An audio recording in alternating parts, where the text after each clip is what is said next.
Hey everybody, Fatman here, and anybody who really knows me knows that one of my favorite video game franchises of all time is Sly Cooper. After all, it is extremely difficult not to fall in love with a thieving raccoon who runs around pickpocketing, cracking people upside the head with his cane, and traveling around in style in a badass van with a genius turtle and an ass-kicking hippo. The cel-shaded world of Sly Cooper was always very unique to me and stood out to me as a young lad amongst other platformers of the era, including Jak and Daxter, Ratchet and Clank, and even Tak. The art style, story, and lovable characters make this a series I go back and revisit a couple of times a year. That said, one standout thing that I always immensely enjoyed about the Cooper Gang's adventures was the villains they came into contact with.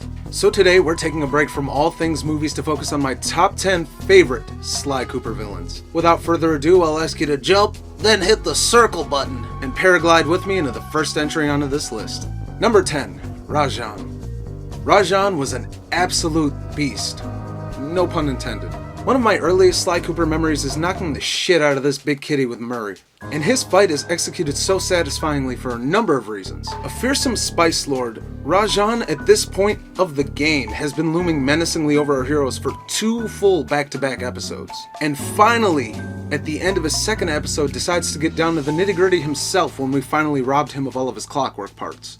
Fairly simple in its mechanics, he still stands as a nice parallel to the mostly jokey Dimitri as our second boss in Sly 2, and is one of the few enemies Murray can't do away with in a single blow, making him a nice standout about pretty much every other boss of the game. Also, he's a Bengal tiger that deals drugs. That's terrifying. Number 9, El Jefe. Okay, I know it's going to seem like I have a tiger fetish, but hear me out.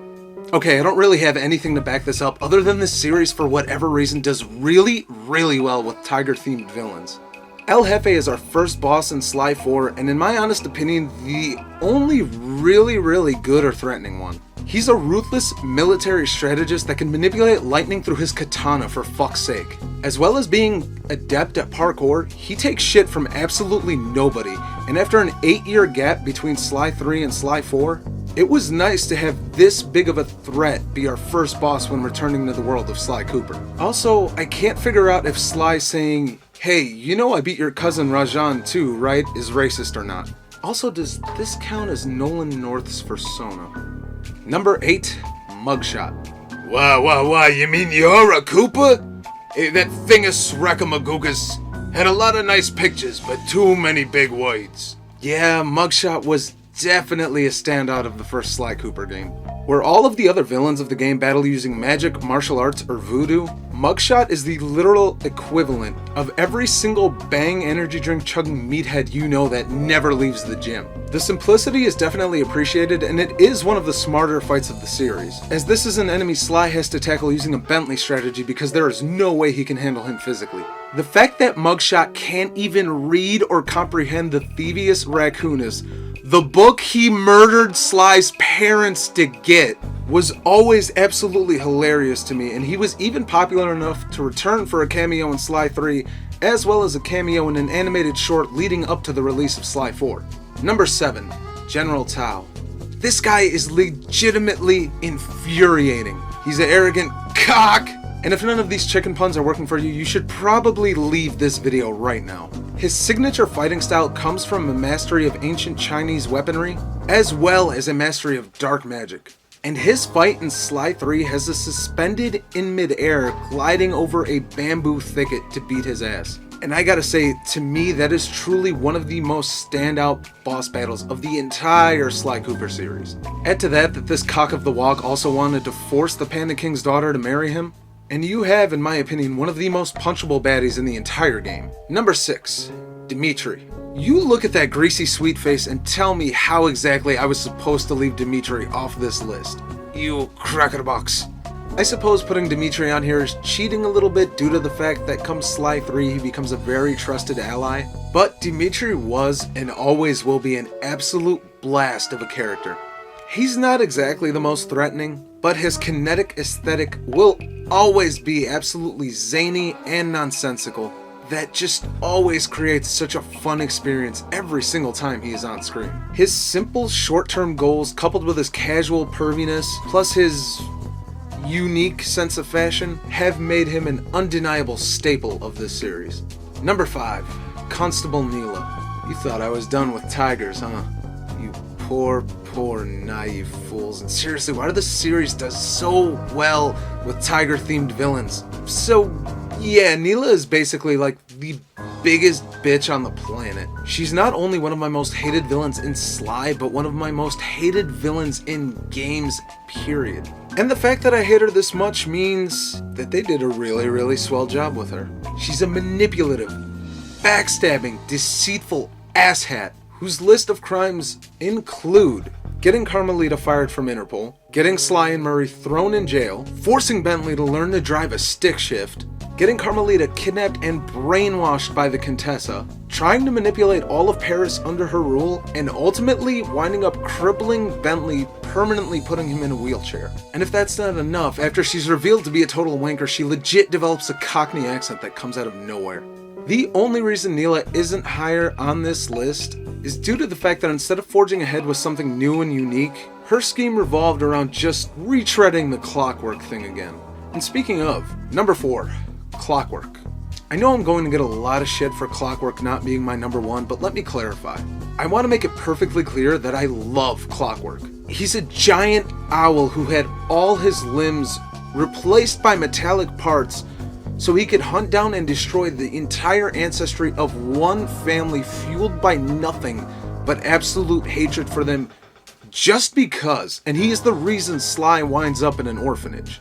And that's even kind of dark for a platformer aimed at a younger crowd. Before we even start, we have mass genocide of one lineage of people, raccoons. That being said, that's literally about all we ever learn about him. For someone who has such a dominating presence throughout this entire series, he's sort of an underdeveloped character. And outside of a lackluster boss fight at the end of the first game, we don't see that much more of him throughout the series. Now, to retread all that being said, the very idea of Clockwerk as a malevolently evil one that always sent shivers down my spine as a wee lad, and his looming presence over the entire series, not just the first game, but the series as a whole, is embodied perfectly before he's even said a single word. And to Clockwerk's credit, his loss as a main villain is felt heavily throughout the rest of the game franchises. None of the other final villains ever come even close to being as terrifying as he was. Number 3, Ms. Ruby. I see your lips moving, Sly Cooper, but all I hear is blah, blah, blah. And if you died as much as everybody who's ever played this game on that boss, then those words are pretty much ingrained into your brain. Ms. Ruby is another just purely excellent villain in my opinion. She's a voodoo practicing alligator and she's pure nightmare fuel. She's unhinged and completely deranged and chose to spend time perfecting her voodoo to bring people back from the dead that she could hang out with, as opposed to hanging out with any real people. And her swamp hideout is still one of the most memorable and atmospheric of the entire Sly Cooper series. Her voodoo rhythm battle is notorious for being extremely difficult. Even before the PS3 remasters desynced her actions from the soundtrack and forced the player to react earlier or later to any given command depending on the needs of the soundtrack. Yet she is irresistible as a force to be reckoned with and quickly became a top fan favorite. The touch that puts her so high on the list for me is having such a strong physical animal like an alligator not be adept at physical combat at all, and opting for a more sinister approach utilizing voodoo and magic. Something the series really didn't do that often. Number 2, the Contessa. Basically the overseer of all of Neela's bullshit, the Contessa is another really underrated and strong villain for me. She utilizes more of her brain than her physicality, and watching her have our heroes crumble and turn against each other due to her hypnosis power always put her very high on the list of fictional characters I really want to punch in the face. Her dark gothic empire is brooding and miserable and fits the context of where you're at this point of the story in Sly 2 so well. From prison towers to sprawling abandoned mansions, she had a definite knack and a unique flair about her substance and character. Plus, she's a giant spider lady who walked around hypnotizing and poisoning people who had also infiltrated the police force, so she was a definite force to be reckoned with. And number 1. Finally, we have arrived. And I'm gonna be honest with you guys, I have to cheat just a little bit again here because my number one favorite Sly Cooper villain is the Panda King. When we first meet him in Sly Cooper and the Thievius Raccoonus, the first entry of the series, he's a trained martial artist, learned in the art of Flame Fu. Not only is it a light, quick-paced, fast, fun boss battle, but he also has some of the best attack names in the entire series. Fiery Sweep! Don't slam the table, please. That's not where his story ends, though. After besting him in physical combat, the Panda King takes up a life of peace in a nearby Chinese village and decides to train as a monk, before Sly and Co. collide into him again in Sly 3. He has, in my opinion, the best character development, not of just the villains, but of any character in the world of Sly Cooper in general. He puts his differences with the Cooper family aside in order to aid Sly in their final showdown against Dr. M. And Sly agrees to help him rescue his daughter from General Tao, who had kidnapped her earlier. And this is important for a number of reasons. For one thing, Sly humiliated him, ruined his empire, and got him thrown in jail. For another, the Panda King helped murder Sly's parents and steal their family's books, so I guess they're even. Kinda. The Panda King throughout the entire journey in Sly 3 is also still shown to be battling with his evil side. Internally, of course, and the yin-yang of it all becomes one of the most introspective looks this series takes at a character. He's powerful, but calm. Reactive, but smart. And shows himself to be a man of his word and redeeming his honor when he does stick to it and aid the Cooper clan in the end of the game. So that does it for my top 10 Sly Cooper villains. Did you agree, disagree? What do you think of the Sly Cooper series? And what are your favorite villains of the series? And for those wondering, I did have one honorable mention, and that is Sony. Greenlight Sly 5, you are the worst Sly Cooper villain ever. I have been Fatman, here with you at ZeitgeistOG. If you like this video, consider sharing it, hitting the subscribe button, and maybe even tapping the stupid little bell to stay updated with all the notifications. Until next time, I will catch you later.